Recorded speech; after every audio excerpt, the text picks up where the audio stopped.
Efésios capítulo 1, nós vamos ler a partir do versículo 3. Se você chegou lá, diga amém.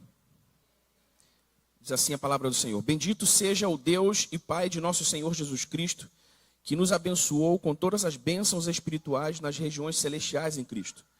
Antes da fundação do mundo, Deus nos escolheu nele para sermos santos, irrepreensíveis diante dele. Em amor, nos predestinou para ele, para sermos adotados como seus filhos, por meio de Jesus Cristo, segundo o propósito de sua vontade, para o louvor da glória de sua graça, que ele nos concedeu gratuitamente no amado. Nele temos a redenção pelo seu sangue, a remissão dos pecados, segundo a riqueza da sua graça, que Deus derramou abundantemente sobre nós em toda sabedoria e entendimento. Ele nos revelou o mistério da sua vontade, segundo o seu propósito, que ele apresentou em Cristo, de fazer convergir nele, na dispensação da plenitude dos tempos, todas as coisas, tanto as do céu como as da terra. Em Cristo fomos também feitos herança, predestinados segundo o propósito daquele que faz todas as coisas conforme o conselho da sua vontade, a fim de sermos para o louvor da sua glória. Nós, os que de antemão esperamos em Cristo, nele também vocês, pois depois que ouviram a palavra da verdade, o evangelho da salvação, tendo nele também crido, receberam o selo do Espírito Santo da promessa. O Espírito é o penhor da nossa herança, até o resgate da sua propriedade em louvor da sua glória. Agora vá para Efésios capítulo 4, porque eu vou concatenar esses dois textos que nós vamos ler. Efésios capítulo 4.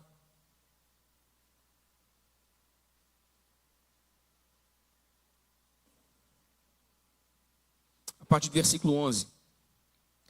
Ele mesmo concedeu uns para apóstolos, outros para profetas, outros para evangelistas e outros para pastores e mestres, com vistas ao aperfeiçoamento dos santos, para o desempenho do seu serviço, para a edificação do corpo de Cristo, até que todos cheguemos à unidade da fé e do pleno conhecimento do Filho de Deus, ao estado de pessoa madura. Guarde essa expressão, ao estado de pessoa madura, à medida da estatura da plenitude de Cristo, para que não sejamos mais como crianças, arrastados pelas ondas e levados de um lado para o outro por qualquer vento de doutrina, pela artimanha das pessoas, pela astúcia com que induzem ao erro, mas seguindo a verdade em amor, cresçamos em tudo naquele que é a cabeça, Cristo, de quem todo o corpo bem ajustado e consolidado pelo auxílio de todas as juntas, segundo a justa cooperação de cada parte, efetua o seu próprio crescimento para a edificação de si mesmo em amor. Diga aleluia. Esses dois textos que nós lemos, eles podem e devem ser entendidos em contexto, porque eles fazem parte de uma mesma instrução, o mesmo ensino do apóstolo Paulo à igreja de Éfeso. No primeiro texto que nós lemos, em Efésios capítulo 1, Paulo nos fala sobre o propósito de Deus em Cristo Jesus. E o propósito de Deus em Cristo Jesus é que sejamos como Ele é. O propósito de Deus em Cristo Jesus é que sejamos nesse mundo como Ele é. Que sejamos um espelho de Jesus Cristo. Que sejamos um espelho da sua glória. Que sejamos um espelho das suas virtudes. Que sejamos um espelho das suas excelências. A vontade de Deus em Cristo, o propósito de Deus em Cristo é que sejamos... O propósito de Deus em Cristo é que, ao olhar para nós, para a sua igreja, para o seu povo, o mundo veja o seu Filho, Jesus Cristo, nosso Senhor e o nosso Salvador. E, obviamente, essa formação espiritual que nos leva de onde nós nos convertemos ao Evangelho, até esse espelho, até essa referência, até esse modelo que é Jesus Cristo, acontece dentro de um processo. E esse processo é o que nós chamamos em teologia de santificação. O processo de o Espírito Santo nos aperfeiçoar à imagem de Cristo, nos transformando a partir do seu poder sobrenatural.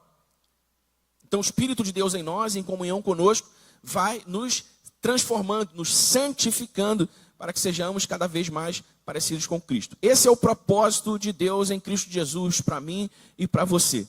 Eu sei que ao longo dos anos recentes, essa palavra ela foi muito explorada e por vezes mal explorada. Essa palavra, a palavra propósito, foi muito explorada e por vezes mal explorada. Então, muitas pessoas pensam no seu propósito, pensam no motivo da sua existência, a partir daquilo que elas devem fazer. O meu propósito é alguma coisa que eu devo fazer. Outros chamam isso de missão de vida. Minha missão de vida é alguma coisa que eu devo fazer, é algum trabalho que eu devo efetuar nesse mundo.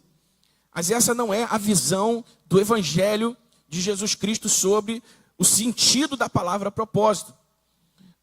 O sentido da palavra propósito, de acordo com o Evangelho, não tem a ver com aquilo que nós fazemos. Tem a ver com quem nós nos tornamos. Amém? Tem a ver com quem nós nos tornamos. E o propósito de Deus em Cristo Jesus para cada um de nós é que nos tornemos semelhantes a Jesus. Então, a santificação é esse processo através do qual o Espírito Santo está nos tornando mais semelhantes a Jesus. Quem mentia não mente mais, quem roubava não rouba mais, quem fraudava não frauda mais, quem era grosseiro agora não é mais grosseiro, quem era trambiqueiro não é mais trambiqueiro, não é? E assim, sucessivamente, com relação a todas as demandas que nós trazemos dentro da nossa alma quando nos convertemos ao Evangelho. Então o Espírito Santo vai atuando com o seu poder e nos transformando segundo a imagem de Jesus. Esse é o propósito de Deus em Cristo Jesus para cada um de nós. Isso quer dizer que cada um decide o seu destino e que cada um faz o que quiser da sua vida? Mais ou menos, não é? Mais ou menos, porque Deus nos deu inteligência, mais ou menos porque Deus nos deu graça, porque Deus nos deu habilidades, e com discernimento e bom senso nós vamos entendendo quais são os caminhos de Deus para nós.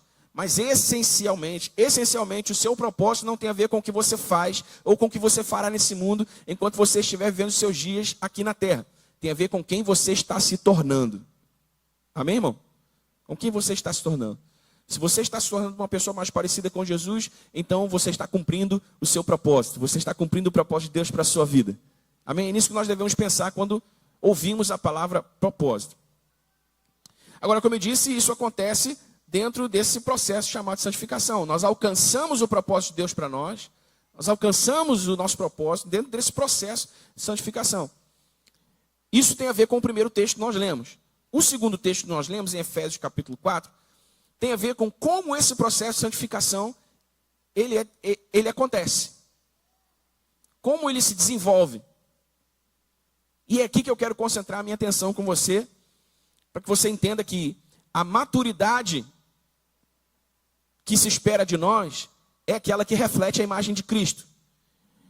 E para que o Espírito Santo efetue em nós o seu trabalho, de nos transformar, nos santificar e nos modelar no molde de Cristo Jesus, e de formar em nós a clara imagem de Cristo Jesus, no modo como nós pensamos, no modo como nós sentimos, falamos, agimos e reagimos no mundo, nós precisamos entender como esse processo se desenvolve. Então veja,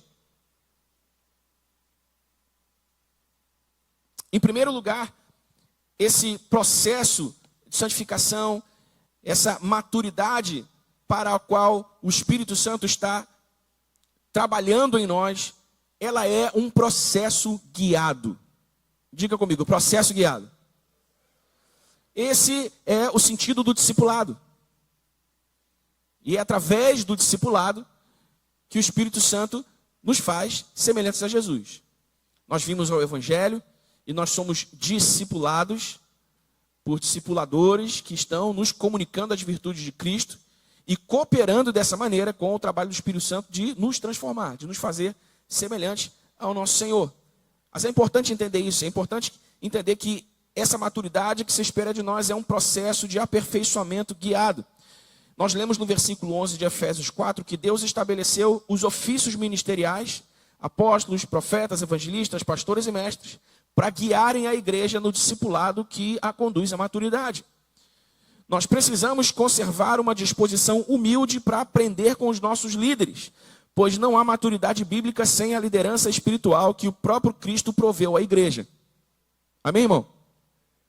É assim que sempre foi e deve seguir sendo, pois essa é a ordem de Deus para nós.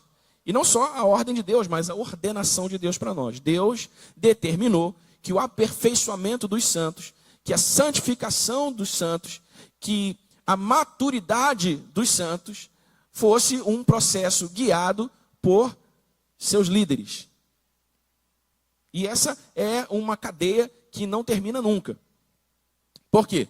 Porque hoje eu estou na condição de pastor e estou discipulando esse rebanho de Jesus que se encontra aqui na igreja central. Mas um dia eu estive sentado aí sendo discipulado por outros pastores.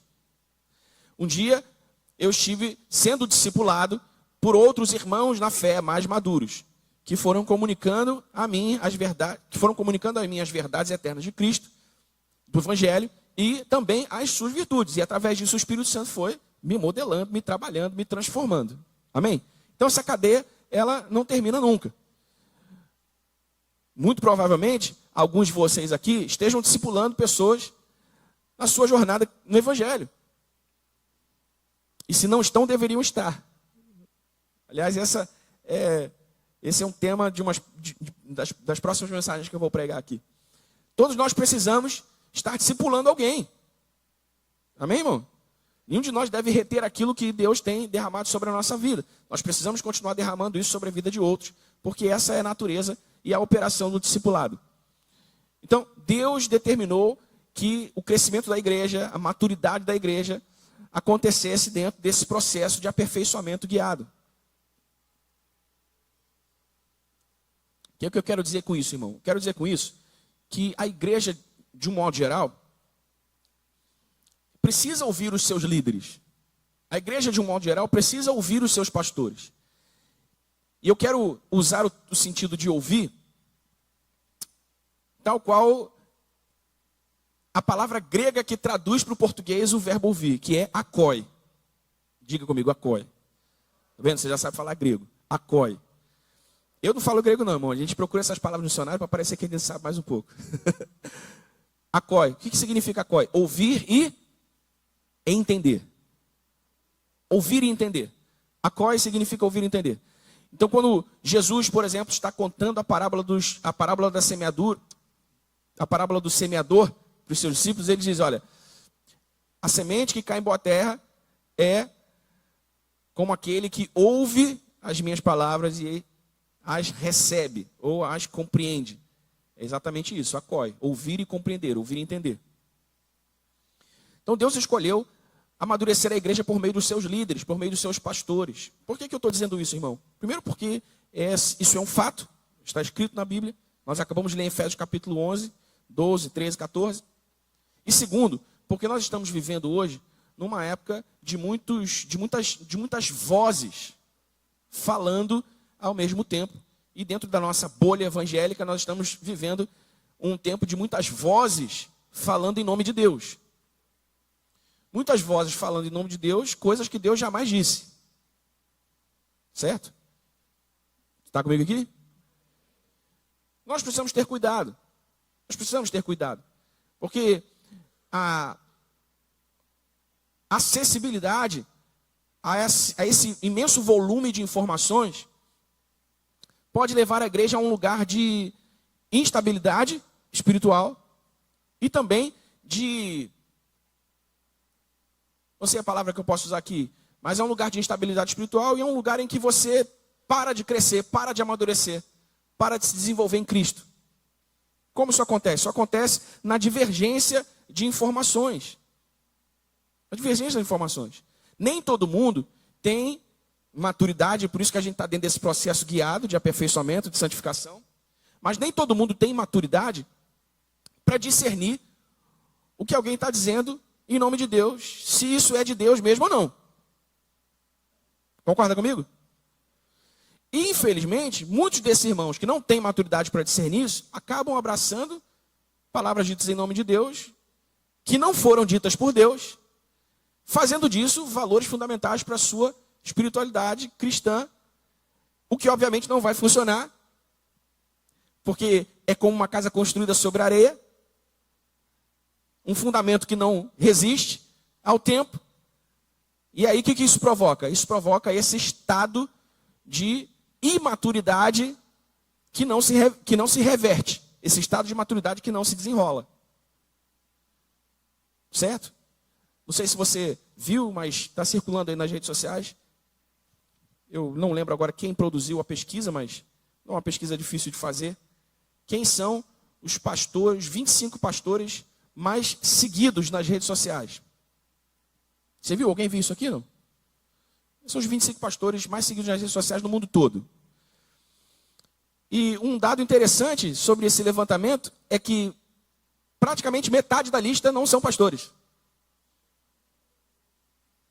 O que eu quero dizer com isso? Eu quero dizer com isso, irmão, que alguém que não é pastor local, como eu sou aqui, estou falando para vocês, não precisa de muito comprometimento com aquilo que está dizendo em nome de Deus. Porque ele está aqui pregando um dia, diz uma coisa em nome de Deus, vai embora, prega lá outra coisa em nome de Deus, vai embora, prega lá outra coisa em nome de Deus, vai embora. E assim ele vai.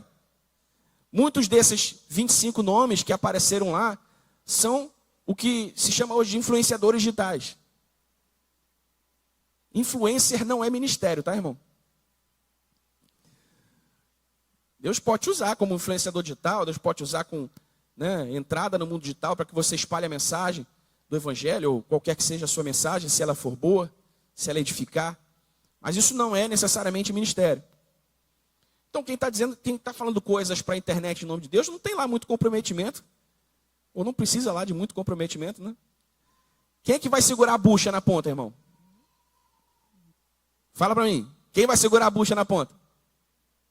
Ninguém faz ideia? O pastor, irmão. É o pastor que segura a bucha. Por quê? Porque o irmão vem cheio de carrapicho, vem cheio de verdade cruzada, vem cheio de informação truncada e começa a praticar um evangelho que não é bíblico, e o pastor precisa ter toda a paciência do universo para corrigir esse irmão. Então, irmão, você precisa entender que a sua maturidade espiritual, ela não vai chegar de outra maneira. Ela vai chegar dentro de um processo. Todo processo tem fases. E esses processos, eles precisam ser guiados por gente experimentada na fé, gente madura na fé, gente que sabe o que está falando. Amém? Então, irmão, você pode ouvir as suas mensagens, você pode ouvir os seus áudios, você pode ter os seus pregadores prediletos, pode ter. Mas se você é parte do corpo de Cristo e você integra uma igreja local, você precisa ouvir os seus pastores. Amém? Não é porque eu sou bom, não é porque eu sou inteligente, não. É porque Deus decidiu que fosse assim. Como eu falei, um dia eu estava aí sentado ouvindo outros pastores. Então você precisa entender que isso é assim. Amém, irmão? Porque isso cria uma sensação de que as pregações de domingo... E veja, irmão, olha só. Isso aqui é uma análise da igreja de Cristo, tá? Não estou falando da nossa igreja, não. Pode ser que aqui haja um outro que pense assim, mas não é uma análise da nossa igreja local. Mas isso cria uma sensação de que o culto de domingo é aquele evento em que eu vou lá e vou ouvir uma mensagem boa. Vou ouvir mais uma mensagem, vou lá ouvir o louvor e tudo mais. E essencialmente, irmão, ninguém deve vir à igreja, especialmente na nossa igreja aqui, para os cultos de domingo, com esse espírito de assistente. Esse espírito de quem vai assistir. Você não está vindo assistir o culto. Você está vindo prestar um culto. Culto não é uma coisa que a gente assiste. Culto é uma coisa que a gente presta, que a gente dá. Culto é oferta. Amém? Então você vem para se reunir com seus irmãos e entregar a tua oferta ao Senhor. Teu louvor, teu dízimo, tua oferta financeira, as tuas orações, a tua comunhão com os teus irmãos. Isso é o teu culto. Então isso cria esse sentimento, né? Esse sentimento de que eu vou, sento, ouço uma mensagem, e aí decido se ela é boa para mim ou não. Aí segunda-feira eu estou procurando uma no YouTube, terça-feira eu estou procurando outra lá, me mandaram uma no WhatsApp que eu achei legal, vou assistir também. Tudo isso vai entrando. E repito, se você não tiver maturidade para discernir uma coisa e outra, você pode acabar entrando em confusão. Então, não estou recomendando aqui que você não ouça mensagens, que você não ouça outros pastores. Não estou recomendando isso. Estou recomendando que você tenha ou busque no Senhor discernimento espiritual. E entenda que nem tudo que é dito em nome de Deus vem de Deus, certo? E entenda também que se você é parte de uma congregação local, Deus instituiu líderes nessa congregação local para guiarem o seu processo de maturidade espiritual. Posso ouvir um amém? Segunda coisa que você precisa saber é que essa maturidade que nós estamos buscando, ela não tem a ver com ser servido, ela tem a ver com servir. Ela é, essencialmente, o serviço para a edificação do corpo. Em Efésios 4, versículo 12, nós lemos: com vistas ao aperfeiçoamento dos santos, para o desempenho do seu serviço. A maturidade que o Espírito Santo está operando em nós, ela tem uma finalidade. Uma finalidade ligada ao propósito de nos tornarmos semelhantes a Jesus. Que finalidade é essa?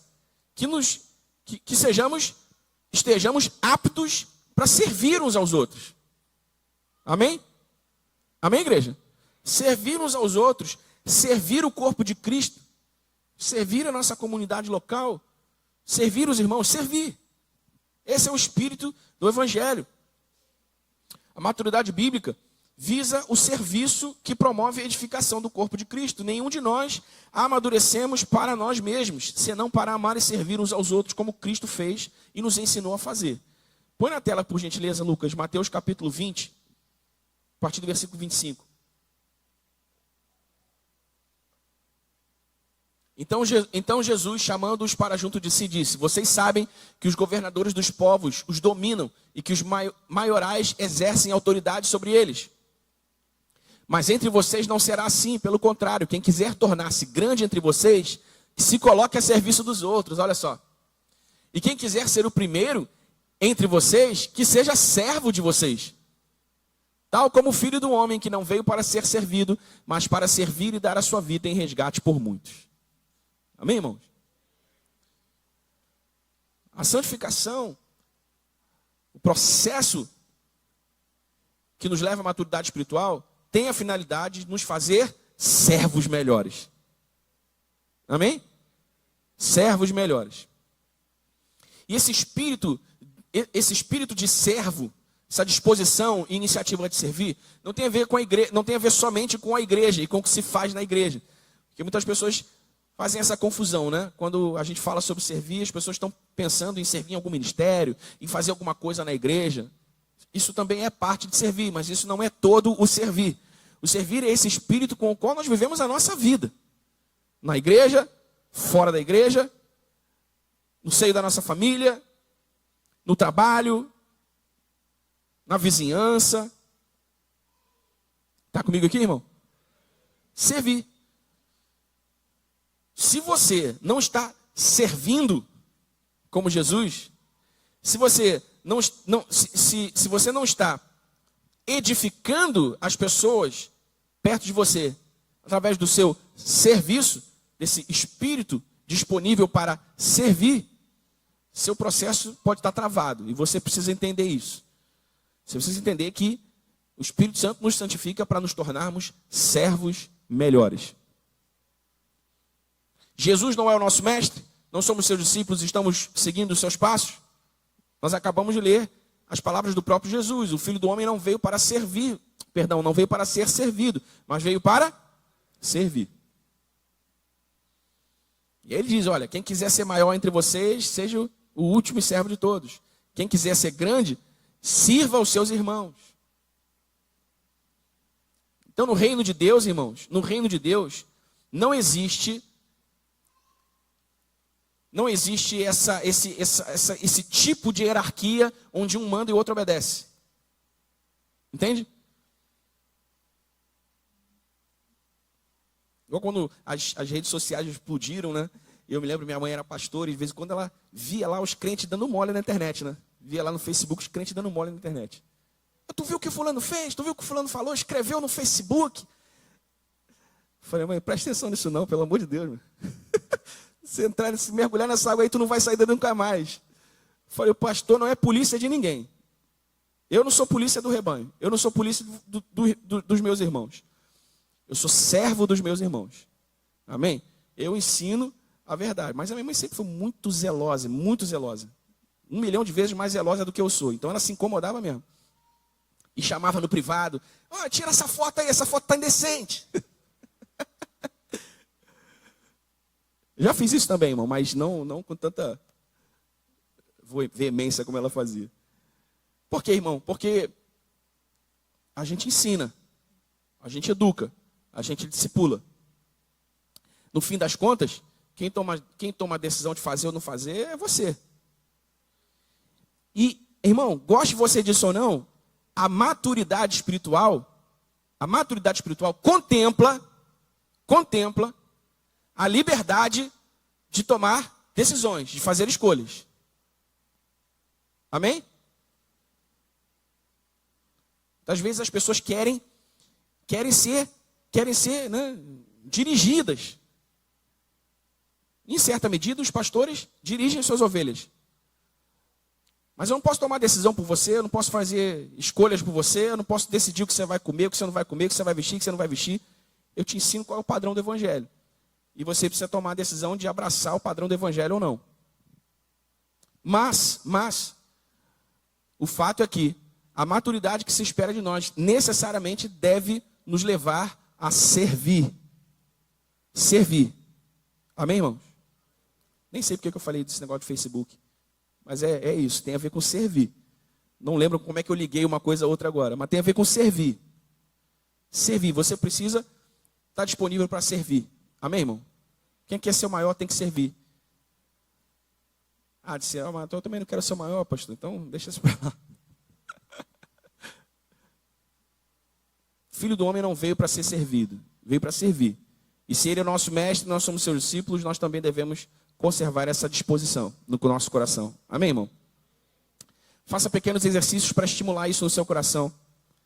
Ofereça um café, ofereça uma carona, abra a porta do carro para sua esposa, para os seus filhos, carregue o peso de alguém, faça uma oferta financeira para alguém, estimule a sua generosidade, estimule o seu serviço, através daquilo que você pode fazer pelos seus irmãos, amém?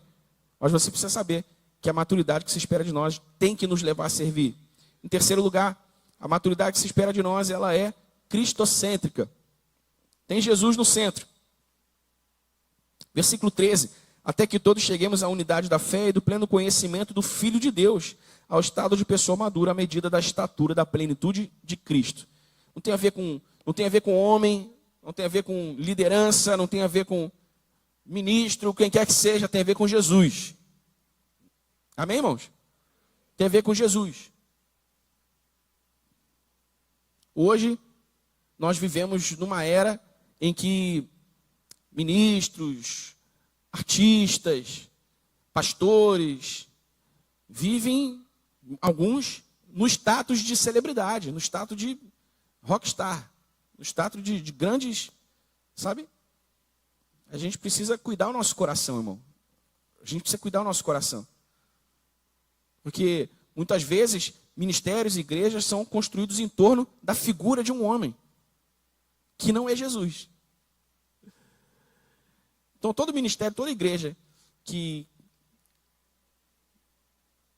deve crescer saudavelmente, precisa ser construída em torno de um homem, Jesus. Amém? Jesus. O dia que eu tiver amostradinho demais, você pode ser o primeiro a puxar a barra da minha calça aqui. Ô, pastor, baixa a bola. Entendeu? Porque eu não estou aqui para mostrar as minhas virtudes. Estou aqui para abrir a Bíblia e te mostrar as virtudes de Jesus. É com ele que a gente tem que parecer. Então, o Evangelho que produz a maturidade espiritual que se espera de nós, ele é cristocêntrico, ele está em torno de Cristo. Amém, irmão? Não está em torno de mim e não está em torno de você. Porque isso tem a ver com aquele espírito assistente que eu falei, né? Eu sento aí para assistir com a expectativa de que ele fale comigo, de que ele me faça um milagre, de que ele responda a minha oração, de que ele isso por mim, de que ele aquilo por mim, de que ele aquilo por mim, e isso por mim, e eu.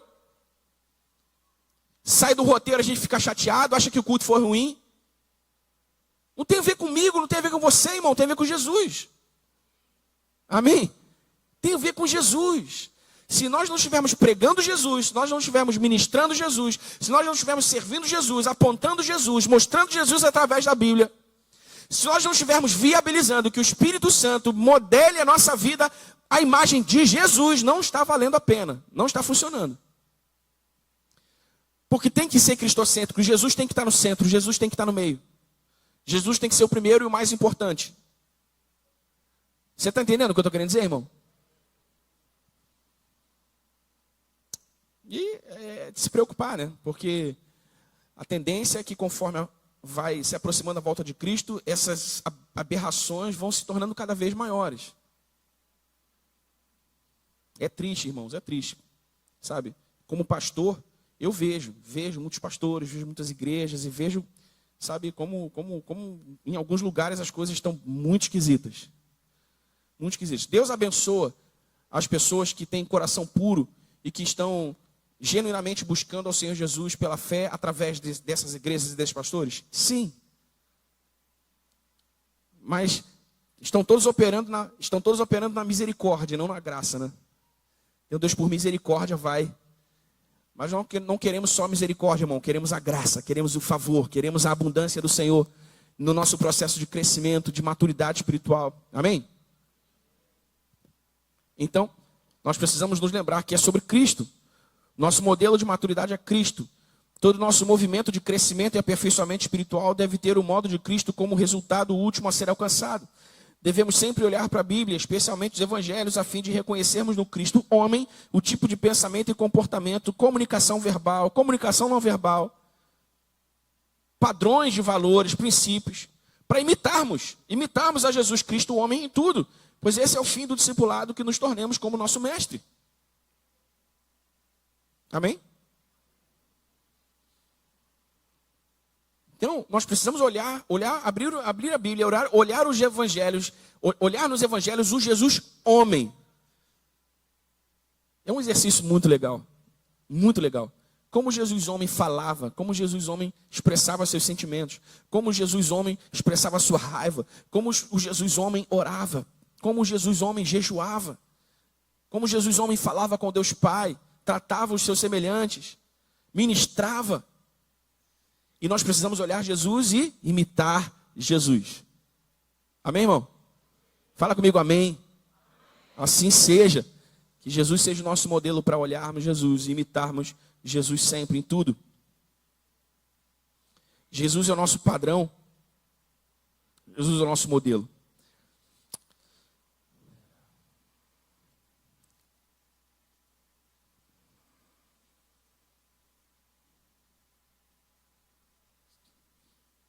A maturidade que se espera de nós, ela é firmeza moral e firmeza doutrinária. No versículo 14 diz, olha, para que não sejamos mais como crianças, arrastados pelas ondas e levados de um lado para o outro por qualquer vento de doutrina, pela artimanha das pessoas, pela astúcia com que induzem ao erro. Astúcia com que induzem ao erro. Recentemente, eu li que uma pessoa considerada um profeta, um norte-americano considerado profeta, minerava dados da internet para forjar profecias. Então tem lá uma equipe de 4, 5 pessoas vasculhando aí a vida das pessoas que frequentam a minha igreja. Porque isso é fácil, né? Eu sigo muitos de vocês me seguem nas redes sociais, e a gente vai vendo lá. Eu sei qual é o nome do teu cachorro, sei a comida predileta que você posta lá, sei os lugares que você vai. E aí eu faço essa mineração de dados e venho aqui... Você, irmão, você, fica de pé. Aí eu começo a dizer um monte de coisa que eu li na internet sobre ele. Ó, Deus está te falando isso, isso, isso. Astúcia com que induzem ao erro. Parece bizarro, né, irmão? E é mesmo, mas acontece. Acontece. Tem um aqui do Brasil que, inclusive, acharam em lugares diferentes o mesmo ator que simulava uma cura. A mesma cura. Sei, Jesus está te curando de não sei o que. Ah, glória a Deus. Aí vai para a igreja lá em Duque de Caxias, está o mesmo cara. Você, Deus está te curando. Ah, glória a Deus. A mesma doença, o mesmo cara. Astúcia com que induz ao erro, irmão. É brabo, é terrível, mas acontece. Está vendo como é que é importante a gente fincar os nossos pés no Evangelho, abrir a Bíblia, ler a Bíblia, ouvir homens e mulheres de Deus sérios, comprometidos com o Evangelho, que não estão tentando nos usurpar, mas que estão nos entregando, servindo, derramando sobre nós? Isso é sério, isso é importante, irmão. Isso é importante demais. E pode até parecer em algum momento que eu estou advogando em casa própria aqui. Mas não, estou advogando em casa própria não. Em causa própria não. Porque foi como eu disse. O dia que eu estiver parecendo amostradinho demais, o dia que eu perder o prumo, eu tenho líderes sobre a minha vida, eu tenho pessoas que me observam, eu tenho pessoas que são capazes de fazer esse crivo e de dizer assim, Daniel, olha, aqui tu se excedeu, aqui tu está demais, cara. Para de fazer esse negócio aí, porque, cara, acho que isso não vem de Deus, não. Então não estou advogando em causa própria, não. Todos nós, inclusive eu, precisamos abrir a Bíblia e olhar para Jesus. Amém? Olhar para Jesus. Olhar para Jesus. Firmeza moral, firmeza doutrinária. Bíblia. Bíblia. O meu compromisso não é com nenhuma corrente teológica específica, embora eu tenha as minhas predileções teológicas. Essencialmente, somos uma igreja carismática. Cremos no fluir dos dons, no mover profético, na ação poderosa e contundente, visível do Espírito Santo no meio da igreja e através da igreja. Fato, somos uma igreja carismática.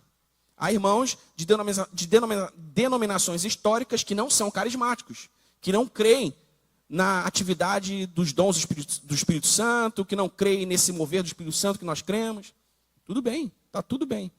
Ele pode ficar com a corrente teológica dele, ele pode ter as predileções teológicas dele, desde que todos nós estejamos olhando juntos para Jesus. Amém? Mais dom, menos dom, não interfere na salvação de ninguém. O cara pode não crer em dom nenhum, mas ser um crente piedoso que crê em Jesus de todo o coração. Nunca vai ver o Espírito Santo curando um enfermo, libertando um cativo, um milagre, um sinal, uma maravilha, mas ele vai para o céu. Ele vai para o céu. Do lado de cá também tem gente que crê no mover, que se entrega, que rodopia, que fala em línguas, mas que está com a vida toda encalacrada. Está com a salvação por um fio. Então, eu não estou aqui comprometido, essencialmente, com alguma corrente teológica da minha preferência. Estou comprometido com a Bíblia. Com a Bíblia. O que importa para você, irmão? O que importa para você? Importa o que está escrito. Está escrito. Amém? Então, eu não posso mirabolar demais em cima de um texto bíblico para fazer você preferir a minha corrente teológica, a minha opinião sobre uma coisa. Não posso forçar um texto para você preferir a minha opinião sobre uma coisa. Eu preciso ler o que está lá, preciso te ajudar a enxergar comigo o que está escrito lá. Não está escrito lá? Não está escrito, você não está lendo comigo? O Filho do Homem não veio para ser servido, mas para servir? Dedução lógica. Se o Filho do Homem serviu, seus discípulos também devem servir. Agora, se eu começo a mirabolar aqui e inventar um negócio em cima desse serviço de Jesus aí, e isso se torna uma coisa estranha, aí está pegando. Aí não está valendo.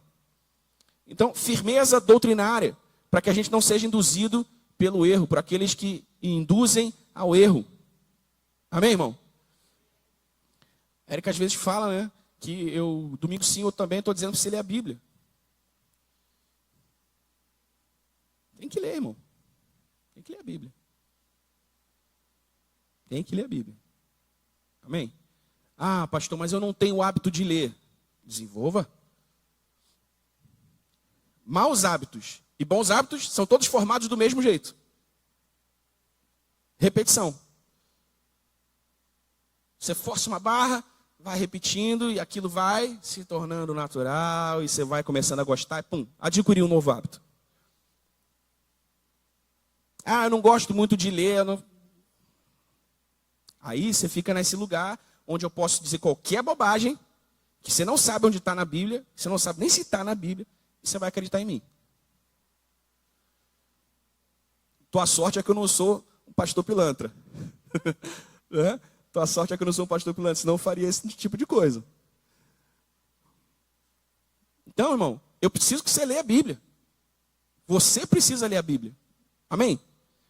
E não tem a ver com ser culto, com ser intelectualizado, com estudar teologia. Irmão, tu não precisa, tu pode nunca pegar num livro de teologia na tua vida, mas tu tem que pegar na tua Bíblia todo dia. Amém? Todo dia. Firmeza doutrinária. Como é que alguém vai ter firmeza nas doutrinas fundamentais do Evangelho se não ler a Bíblia? E não importa quanto tempo de crente você tenha. Aliás, entramos em agosto no plano de leitura. Quem está firme no plano aí? Ó, firme no plano para ler a Bíblia toda em um ano. Não importa quanto tempo você tem de igreja e quantas vezes você já leu a Bíblia toda. Não Importa, você tem que continuar lendo a Bíblia todo santo dia. Acabando. Maturidade que se espera de nós é crescimento integral. Versículo 15. Mas seguindo a verdade em amor, cresçamos em tudo. O Espírito Santo, irmão, ele opera crescimento e transformação, maturidade integral. O que isso quer dizer, Daniel? Quer dizer o seguinte: não dá para você ser um crente piedoso na igreja, domingo, erguer suas mãos, cantar, orar,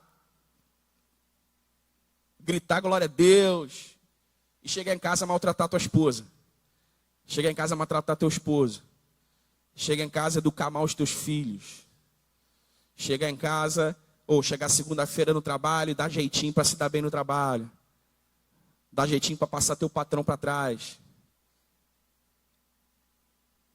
Não dá. O crescimento é integral. Se é transformado no espírito, isso transforma a tua liturgia, teu culto, mas te transforma também num cidadão melhor, num pai melhor, num marido melhor, numa esposa melhor, num filho melhor. Amém? Amém, irmão? O crescimento é integral. Cresçamos em, diga comigo, tudo. De novo, tudo. Tudo. Não dá. Não dá. Não dá. O que Tiago disse?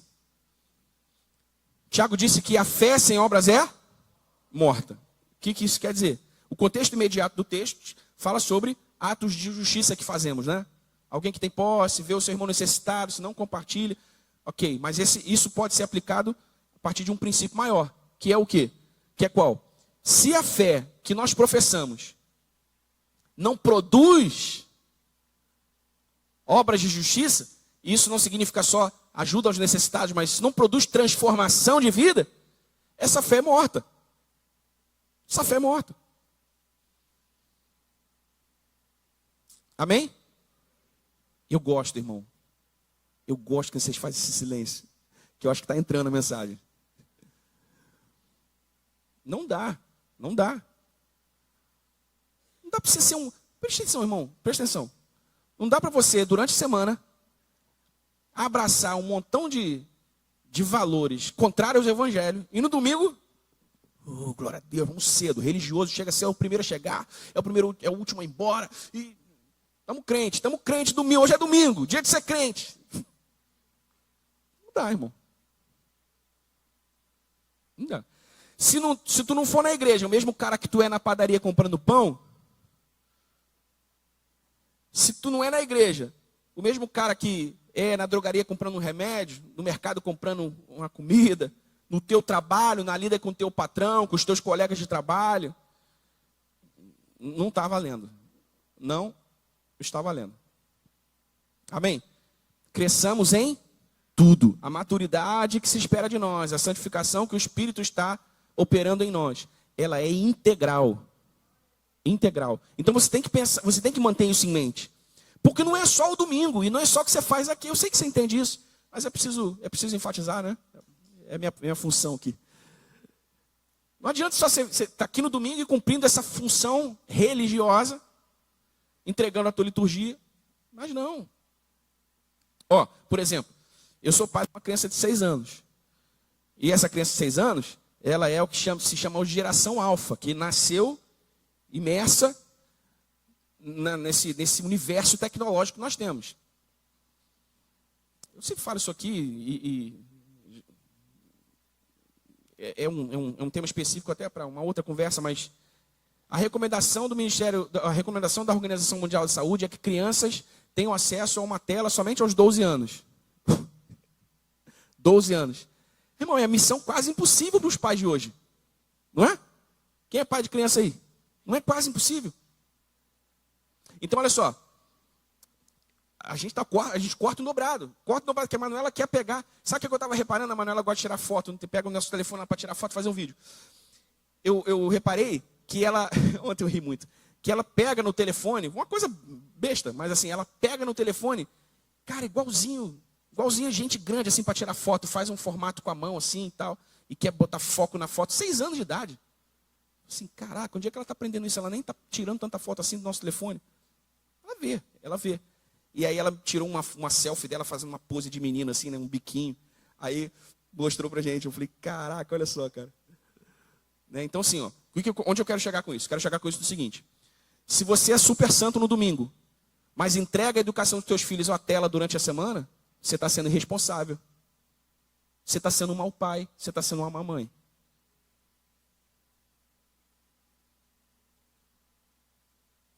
E eu estou falando de entregar mesmo, tá? É aquela situação extrema. Estou falando de tu deixar teu filho um pouco no telefone, um pouco na tela, não tem problema não. Isso de maneira organizada, ordeira, tá tudo bem. Desde que você tenha o controle do que ele está assistindo. Mas se tu relega e deixa teu filho lá, e tua filha lá, você não está sendo responsável. Você não está sendo santificado como um pai, como mãe. Você precisa ser santificado como pai, como mãe. Melhorar a tua educação, a educação dos teus filhos.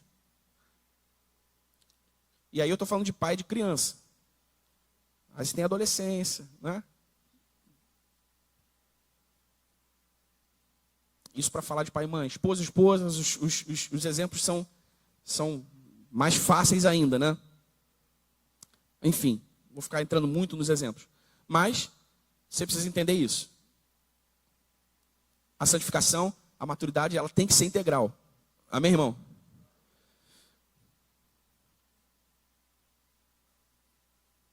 E por fim, agora sim, por fim.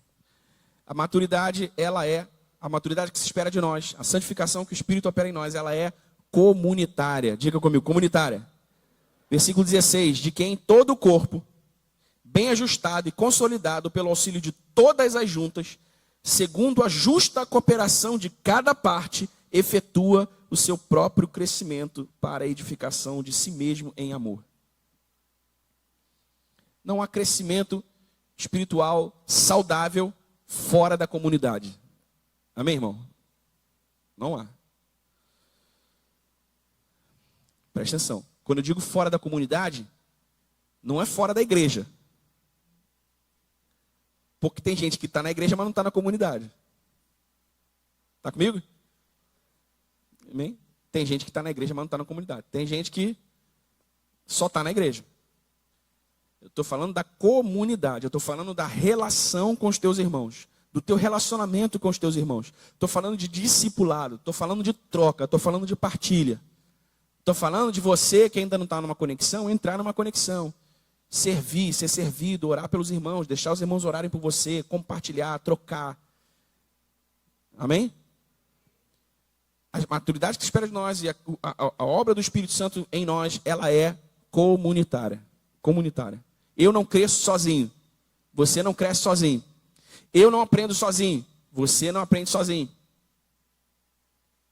Por que o Espírito Santo me dá todas as respostas? Porque eu preciso sentar para aprender com outra pessoa. Certo? Por que ele não me dá todas as saídas? Porque eu preciso sentar e ouvir alguém mais experiente, ouvir alguém que entenda melhor o cenário. Que veja melhor o cenário, entenda melhor o cenário. E assim por diante. O fato é que a maturidade que se espera de nós e a santificação que o Espírito Santo está operando em nós, ela é comunitária. Não acontece como tem de acontecer fora da comunidade. As partes do corpo estão interligadas. O auxílio de todas as juntas, em que cada parte exerce a sua função. Amém? Cada parte exerce a sua função. Então você precisa entender que no corpo de Cristo, você tem uma função. Você está conectado ao teu irmão, você está ligado ao teu irmão, porque você tem uma função. E se tu estiver ligado ao teu irmão, mas não estiver cumprindo a tua função, tem alguma coisa errada com o corpo.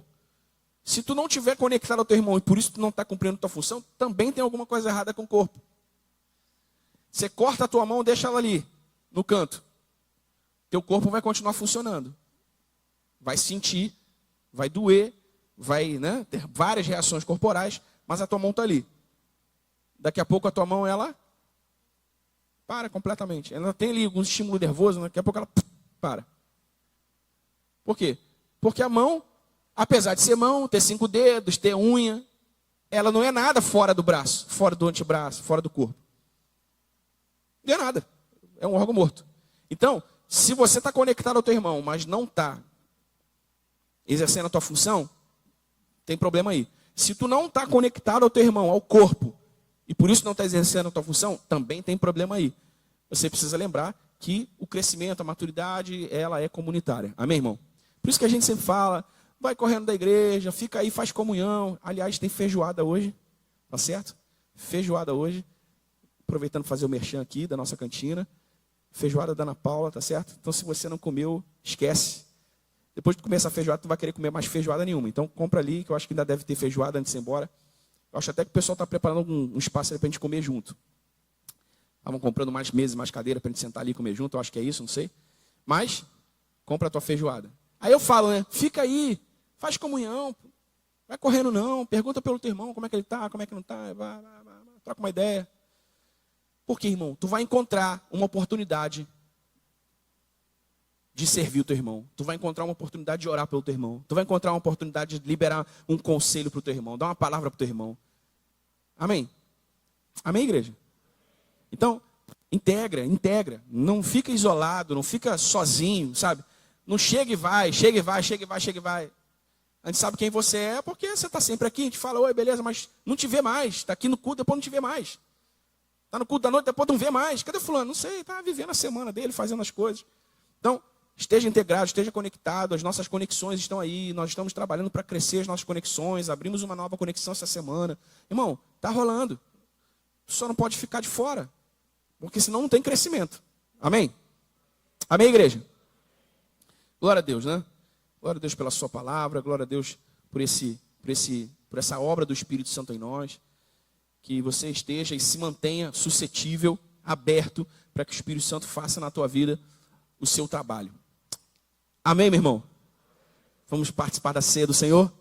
Você está pronto aí? Está com o elemento na tua mão aí? Está com o cálice na tua mão aí? Vamos ficar de pé.